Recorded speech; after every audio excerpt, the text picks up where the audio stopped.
Hello and welcome to the Empowered Couples Podcast, where here you get modern, non-boring relationship advice for you and your partner to communicate like pros, fight smarter, and stay on the same team no matter the challenge that you face. I'm one of your hosts, Aaron Freeman. And I'm Jocelyn Freeman, but you all just know us as the Freemans. Welcome to this episode about reliability and follow-through. 3 ways to cultivate these traits in your marriage, and this is a big one. It's a huge one because when we think about being a great partner and being with a great partner, it is about reliability. Can I count on you? And this has actually been a really common thread in our sessions recently. I always, we take notes a lot during our session and we look for themes and what's really a commonality between all these couples. And a big one that we were hearing over and over was, I feel like you say these things and I don't see the follow through, or I can't always count on you to be reliable. And so we noted this, and obviously on Instagram, we can tell it's already a hit. So it's definitely striking a chord. Well, it's one of those things that are not the top of mind challenge that any couple is facing. We always say, it doesn't even come from us, you're never upset for the reason you think you are, but you will react, you will have issue with, you might criticize or get defensive with your partner about something, and it really can be the underlining source being that you don't trust your partner or they don't follow through. You don't see them as reliable. And this is probably one of those biggest things, right? That's not top of mind, that is the source. But why is this really important, right? Why do we care? What's the real impact on a partner that doesn't feel like their partner is reliable? Yeah, so reliability and following through is critical to your partner, and it is how you maintain trust, safety, and certainty. Everyone's wondering, either how do we rebuild trust? How do we maintain trust? All of those things. And trust is built by following through. That you know yourself and you know your partner as people who do what they say and say what they do. Do what they say and say what they mean. That's what I mean. I was replaying it in my mind. The other thing this does, it actually does something for you. And I'm not pointing at Jocelyn. I'm pointing to, I guess I'm not actually pointing. I'm talking to you, the listener. It does something for you. It builds confidence within yourself. When you keep your word, right? Well, that's where we're going. We hadn't actually said that yet. We're talking about reliability and follow through, but you just brought it up. What is the basis? What is the foundation of both of these traits, reliability and follow through? It is your word. Mm-hmm. The word is actually all that you are. That's a big statement right there. It is huge. And when I first heard this, when I started self-development, it took me a minute to really get it, right? And it isn't something that can be explained kind of plainly, but it is just, are you a human being that is known for, by not only your partner, but people around you, as someone who really does do what you say you're going to do? Mm-hmm. Is your word worth a lot, or is it worth a little? When people hear you give promises, do they go, okay, yeah, right, we'll see? Or do they go, all right, they're going to follow through. They are going to be on point and I can count on them. Mm-hmm. And your word is really all you are. We talked about intent on a recent podcast, and you can have all the positive intent in the world. And of course, you likely intend to be a great partner. And what really matters is, are you doing it though? Are you known by your partner as a person of integrity, as someone who really does follow through, and that your word can be taken I don't know, I don't have the words for it, but just they can really listen to your word and be like, I can count on that. Yes, exactly. And to summarize this starting point, your word actually exists in 2 places. The first place that exists is actually within your own mind. Your word is your thoughts. Your consistent thoughts is the image in which you see yourself. This is often called your personality. So essentially, your personality and who you are is built upon your thoughts, which is built upon language, which are words. So in a sense, people summarize this as your self-talk. The thoughts that you have about yourself actually determine how you see yourself, which then in turn really drives how you express then yourself out in the world, in this case with your partner. So if my self-talk is such that I don't know myself as a reliable person, or that I don't follow through, or that I'm not one of integrity all the time, then of course my expression, my language out to my partner is going to be equal to that. So these are the two strong places this exists. Self-talk as how you exist for yourself, and then what it is that you're saying out loud to the people around you, in this case your partner, is not only expressing who you are, but it sets up what they can expect of you, which is going to be a big part of how you build this reliability and trust. Exactly. So it is trust within you and another person, and then the confidence piece that I love that you brought up. Sorry about that. Yeah. Are you a confident person? Part of being confident is knowing yourself as someone who does what they say they're going to do. And so if you want to be more confident, then follow through more, right? Now, Aaron, let's go into where and with what things do we need to be reliable in a relationship? Yeah, and we've really already started down this track, which is great. So first of all, what you say you'll do. If I tell you that I'm going to pay the credit card bill every month, well, that's one place that I'm giving my word. Mm-hmm. That's who I am. And you expect that I'm going to get that done. Yeah. Or if I say I'm going to help more around with the dishes or cleaning, and yeah, I say that really to you, granular, yeah. Then, hey, I better follow through on that, right? So all the things you say you'll do. Yeah, I'll pick up the eggs. Yeah, I'll get the milk. You know, all the little things do add up. Now, we're not saying that you're looking to be picky towards your partner and that they have to be some perfect person. But overall, do you and your partner follow through on the small things? Because the small things add up. Mm-hmm. Sure, you might forget something here and there, but if you do that repeatedly with all the things you promise to do for them, that's really going to add up and they're going to notice that. Yeah, so that's in the realm of activity and action. So the next one we want to talk about is really who you promise, or you could just say who you say you're going to be. Like your vows. Now, I will love, honor you, right? But do you honor them every day? Or well, have you forgotten the reason why this is one that goes sort of overlooked, especially over time, it's easy to forget what you have said or who you have said you are going to be. Mm-hmm. It is in the state of, you could say, managing your emotions, of intending and generating an attitude. I think that's a good way to say it. So in your vows, as you said, you promised to be loving, right? At some point, you probably, in a way, promised or said that you were a kind person. How about a cleanly person? Yeah, did you promise? That's probably something that gets or like, slides. I'm really fun. You're dating them and you're like, I love fun. I love adventure. I was going to say adventure, yeah. And then now you're boring you play as heck. video games. Yeah, you're like, I thought you said. And that's when, see, we're not just having fun here. This is where your partner starts to get this sense of something has drastically changed. Maybe you're not the person that I fell in love with or met. And we're going to get into how people are dynamic and change. But you really want to keep present and alive who you say you're going to be. Yes. Present. That was one I was just thinking of. Attentive, compassionate, kind, loving, happy. It's easy to say these things, but these are probably the biggest places that we need to intend that we generate that attitude every day, because these are the easy ones that slip. And because you evolve, and some of you, especially some of our coaching clients have been together 5 years, 10 years, 15 years, 20 years. You're different, and it's been a long time since you shared your vows with each other. It's what did you promise them last week? If you are listening to our podcast and, doing some of our courses, and you're like, okay, I promise I'm going to be a better listener. Oh, I thought you were going to say communicator, but that's or good. Yeah, or be a better I'm going to be a better listener. Are you doing it?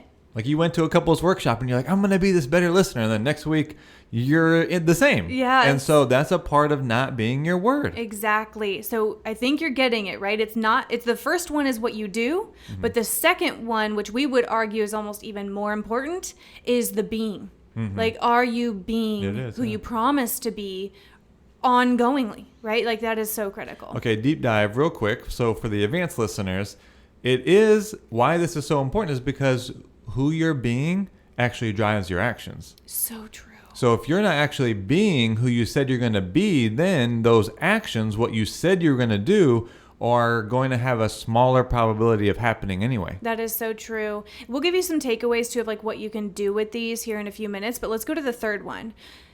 you also want to be count-onable or reliable for agreements that you create. Mm-hmm. You've heard us talk about in different episodes. We're huge on our book. We even talk about it in the Argument Hangover, having agreements for times of conflict. Agreements in all areas of your relationship. You want to make sure that you're keeping track of those agreements. You don't just make them and then you forget them because you're busy. And we'll talk about having systems and ways to remember all of this. But if you make an agreement with your partner and you truly are saying some version of, I'm committed to that, or I promise, or just yes, that's an agreement. That's your word now.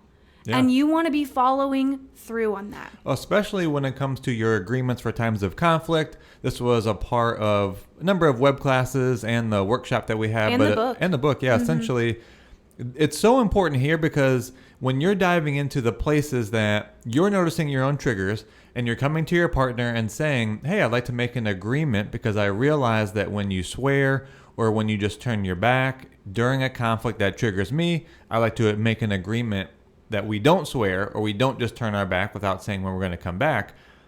And your partner agrees. You agree, not your partner. Let me take this back. You, because you're the one listening, you make that agreement.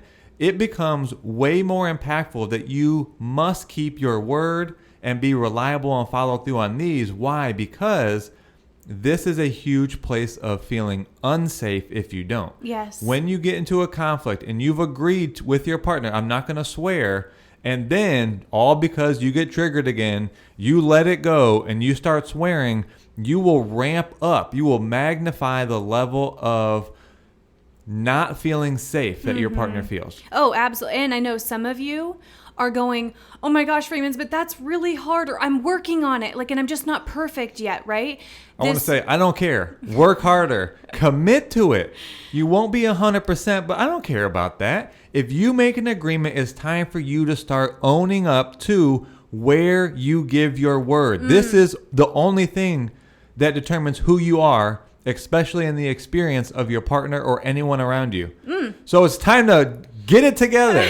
No excuses on this one. I love it. Well, and I'm with that. I'm feeling that, vibing with it. And you want to go soft here? For those, no. I just want to say for those times where we don't keep our word, because to be honest, there are times I break one of our promises and I curse, because we actually have an agreement during times of conflict to not curse. And once in a while I say one. And then when we debrief, I acknowledge I didn't keep that promise. And so this fourth piece here is that you communicate when you know that you either didn't keep a promise or you're not going to. Good transition. And so we learned this actually through the Landmark Forum. If some of you have done it, send us a DM, tell us you've done it. It's one of the best self-development things you can do.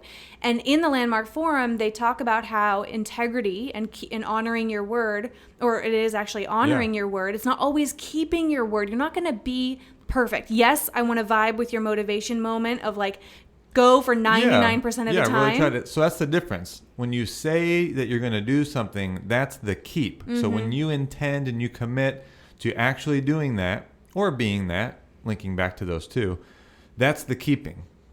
Now we really want to define, because it's powerful. Like you said, we got this from personal development early on. Share a little bit more about a scenario in which I would need to honor my word rather than just keep it. Well, we've done that. Going back to the who you promised to be, there have been times where you've come to me and you, after reflecting, realized that, after we talked a couple weeks ago, you promised to be more fun-loving, lighthearted, a better listener. And you come to me and say, hey, I was reflecting and I realized I haven't been my best at that. I haven't been actually keeping that completely, and I do recognize that. And you even coming to me is dang, you continue to blow me away. I can count on you to not be perfect all the time, but to come to me as soon as possible. As soon as you realize you're not keeping that word, you come, and that's why I know I can count on you. It's not because you're perfect. It's because you honor your word. You acknowledge when you know you're not going to do something, or when you know you haven't. And so I can trust you because of that. And go ahead. Actually, for those of you listening, if you really take this on, it's powerful because it gives you freedom to not be perfect. I love how you said that. And in these scenarios, it's actually your opportunity to build even more trust. Because everything we're saying is true. As you keep your word, you build this trust with your partner. And the longer this goes on, it might seem smaller because your partner knows you as someone that keeps their word. When something breaks down, these are the opportunities that before your partner realizes it, you don't wait until they find out.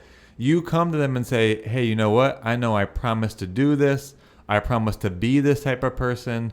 Or you may not have realized it, Jocelyn, but I actually broke one of our agreements. And I bring that to you now. That actually, similar to what you were saying, is going to have you trust me even more. Exactly. So those are some great places to look if you're listening right now and wanting to, build trust even more in the relationship. So just from this section, before we move on to 3 ways to cultivate this, what you can do right now is reflect on, even recently, what have you promised to your partner that you'll do? What have you promised to them in terms of who you'll be? And really get honest with yourself and ask, have I been keeping those promises?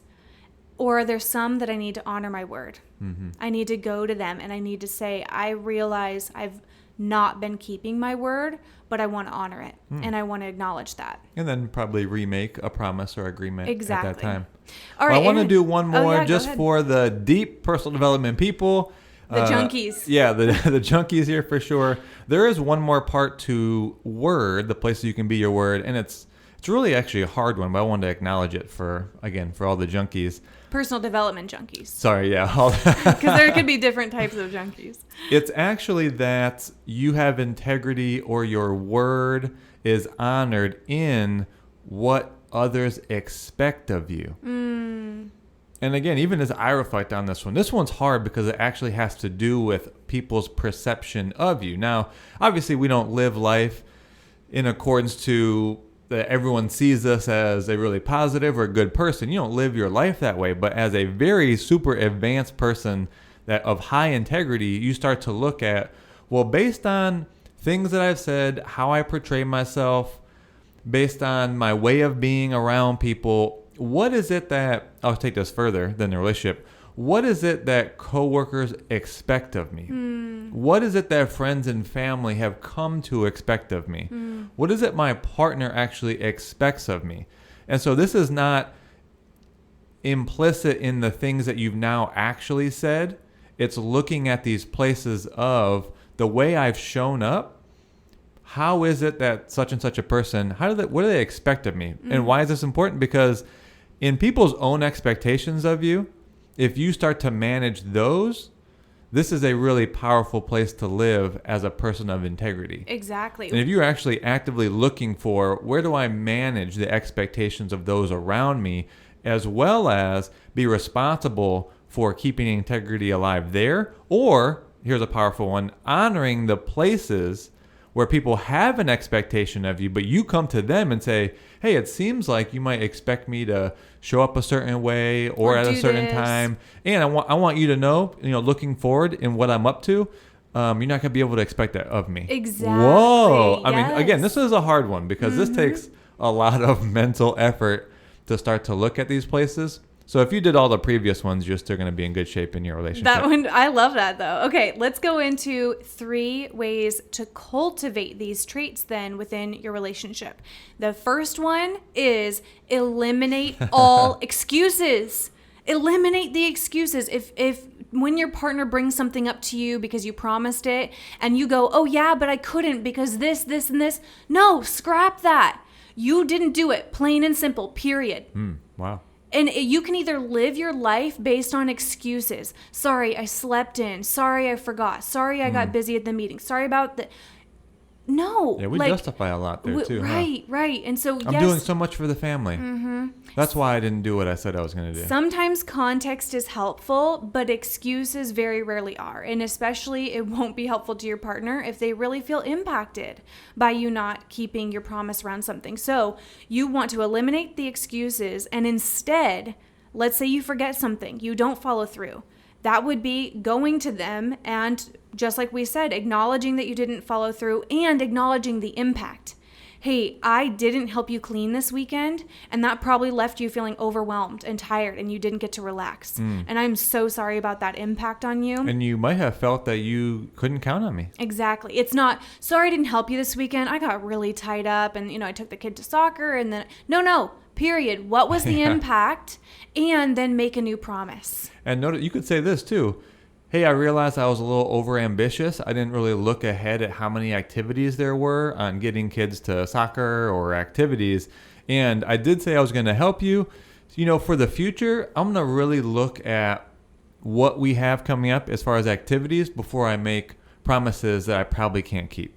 Love that so much. Okay, second one is be vigilant about your yeses and your nos. Oh boy, here we go. And this is so important because we've been talking to couples a lot privately about the difference between a compliance yes and a commitment yes. This has been pretty big, I think more prominent for the males that we've been talking with. Mm-hmm.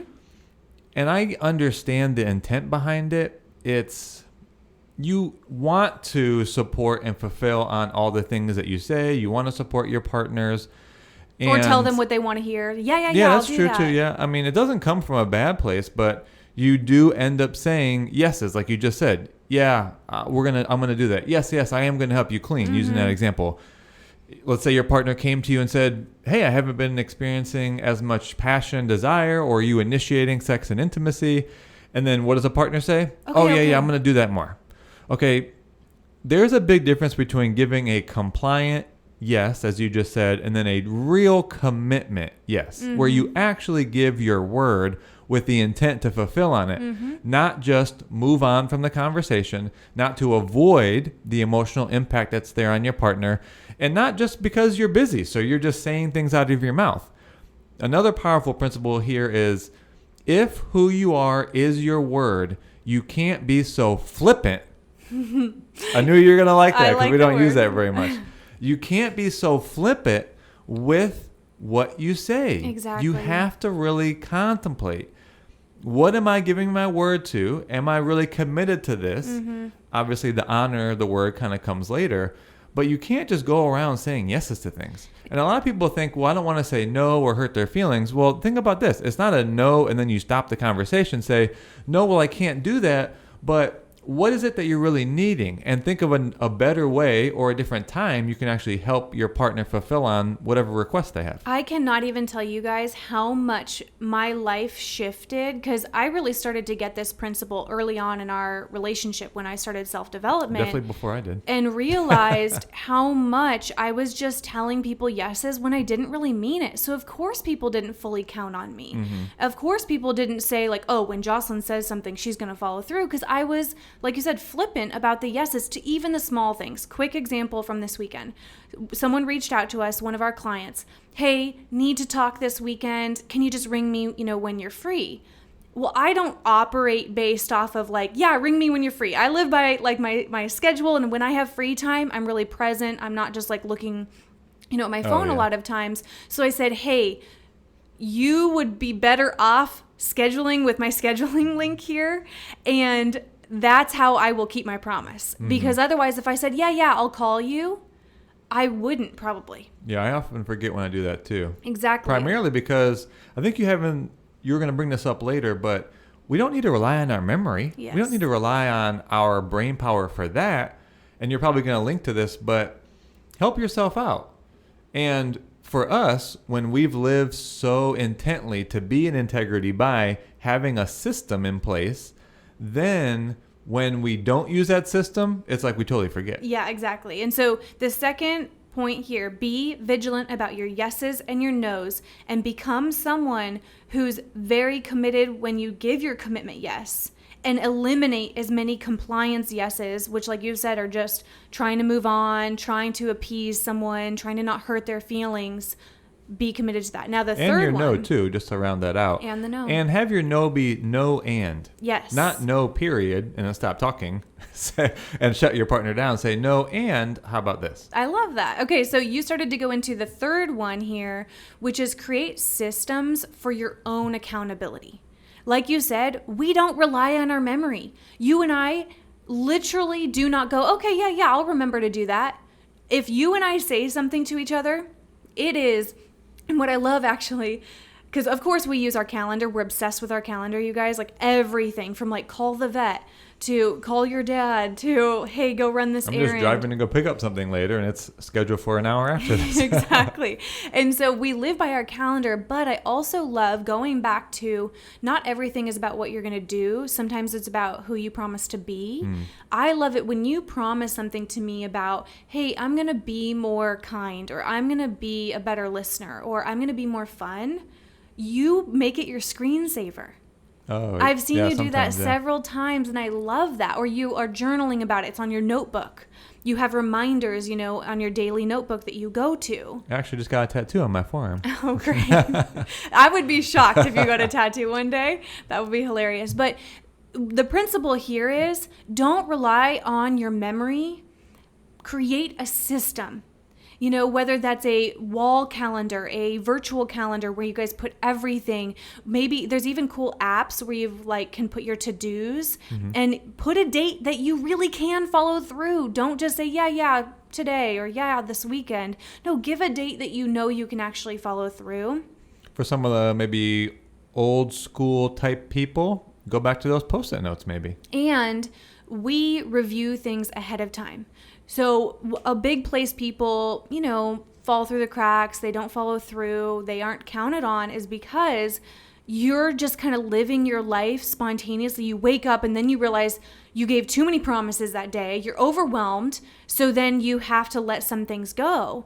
No, look ahead of time. And so then let's say you look at your schedule for the week. You made all these promises to your partner, but you review it on Friday instead of the day of Monday. And you go, hey, hon, I know I promised you I'd do this by Thursday. I realized because of our kids' games and all this stuff, Thursday is probably not going to be realistic. Would it be okay if I moved that promise to Saturday? Yeah. So when you're looking ahead of time, you can catch things before you break promises, right? Or if you have a big event coming up and you're going to be a bit more preoccupied, maybe a little bit more stressed, tell your partner, hey, I know I promised that I'd be more fun-loving lately and that I would be kind. Just so you know, I'm going to be pretty preoccupied for this next week. But you can count on me to be really present with you next weekend. So looking at things ahead of time, again, builds that trust and that people really can count on you to be true. And one of the things to round this point out about accountability is that your partner should not be your accountability system. You mean I shouldn't manage you and your schedule? And... Hey, can you make sure that tomorrow I actually do what I said I was going to do? No, because we're talking about building reliability and follow through, which is about yourself, being in integrity for yourself. And if you have your partner be your accountability system, it's just not going to be as impactful.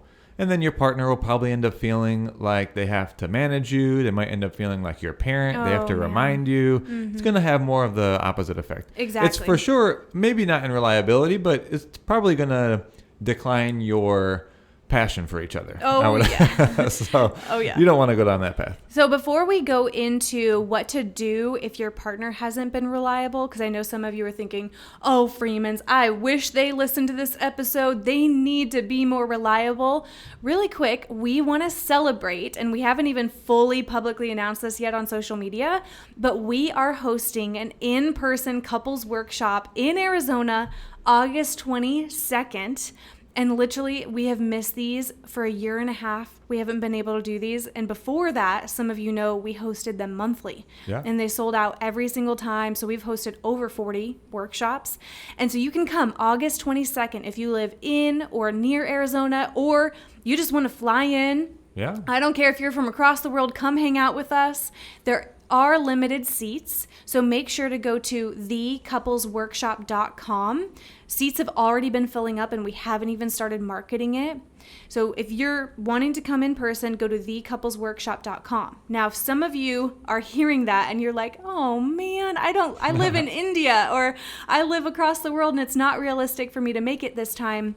Or even like on the East Coast. Yes, or East Coast, and you just don't feel like making the trip for some reason.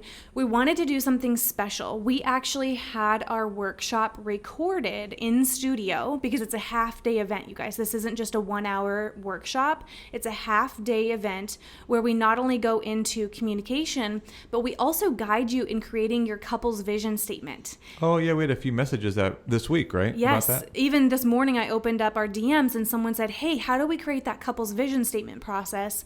Well, that's an hour-long process we take you through in the couples workshop. So anyway, we had that recorded, and you can go to onlinecouplesworkshops.com/recording. That's really important that you do the /recording. And for 1 week only, we're going to give you 50% off that recorded workshop. Use the code July 2021 altogether. So the URL again is onlinecouplesworkshops.com/recording. Enter code July 2021 for 50% off. Yes. Can't wait to see those in person. And anyone that does the online version, as it's so powerful, send us your vision statement. We really love seeing those. So to close this all out, right, normally the podcast is always about empowering you as the listener. We don't ever talk about what your partner needs to do different for you to feel better.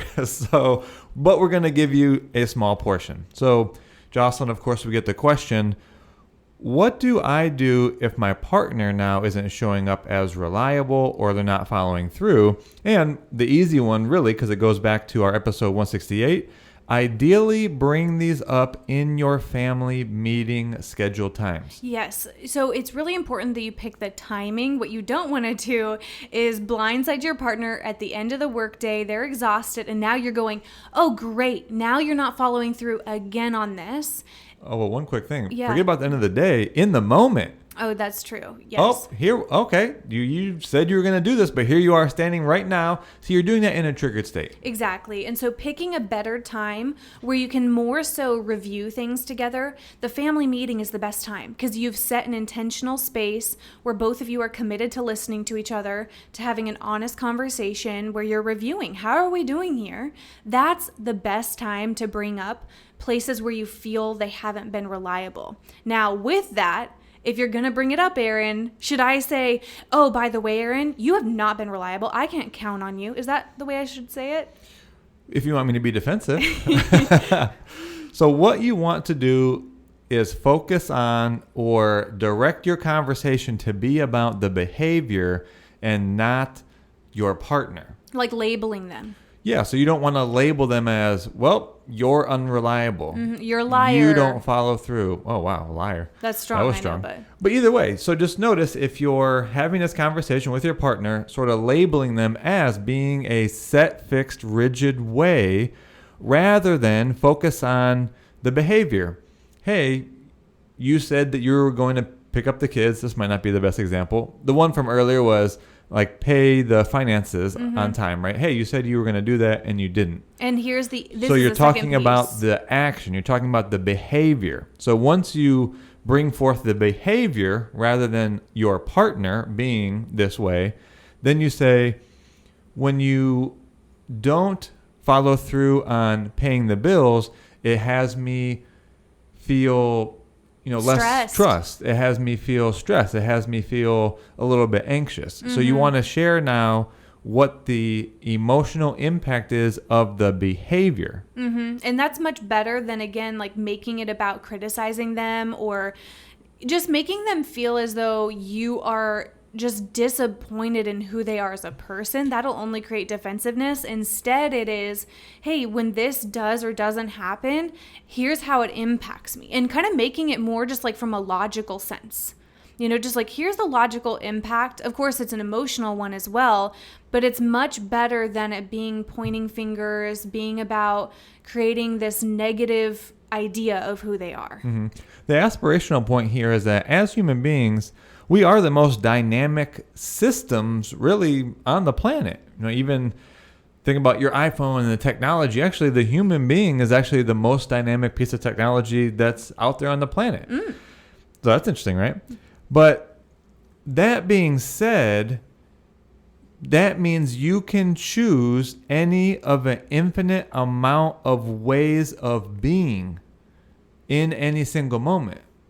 So you can choose right now, and then right now, and then right now to be peaceful, to be connected, to be loving, to be kind, compassionate, to be reliable. And so since that is the case, and maybe many of you don't relate to yourselves even that way because of a set personality, your personality isn't even permanent either. So you can choose to be anything in any moment. So when you label your partner as not reliable and they're not a person of integrity, you are limiting them to such a fixed way of being, and you can already feel that just has them feel like a small person. And you don't want to shame them, right? So this isn't about going to them and shaming them for like, you don't keep your promises and all this, right? Like that's not going to invite them into stepping into this more. And that's why we just love it when you go, hey, this behavior, when this does or doesn't happen, here's the impact.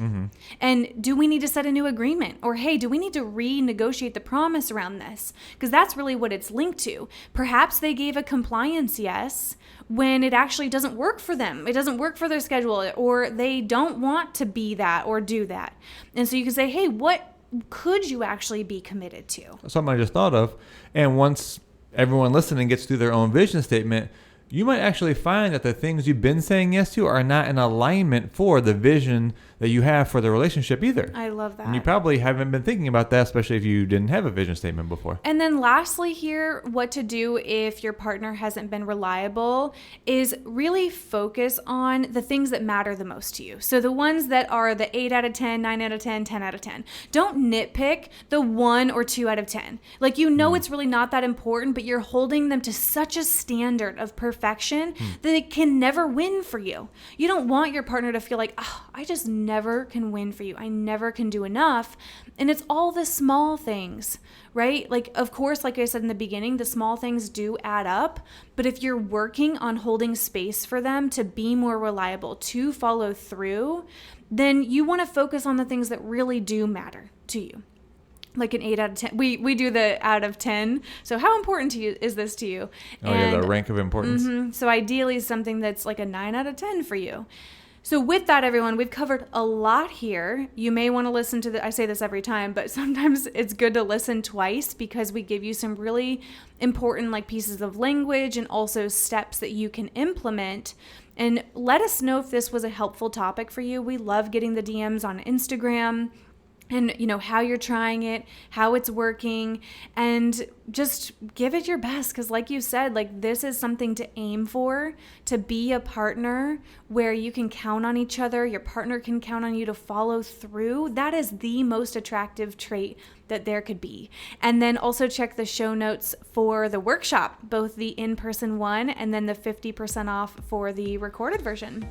And then lastly, if you take away value from our podcast, it would seriously mean the world to us. It would be like giving us a present if you would write a review on the podcast platform that you listen, and you can actually do that when you scroll down on the webpage. So it could be a 1-sentence review, it could be a few sentences, anything really helps us reach more couples. And when you write a review and another couple reads it and then listens, that's you having a positive impact on another couple. So that would mean the world to us. And with that, everyone, we love you, and we'll talk to you on the next episode.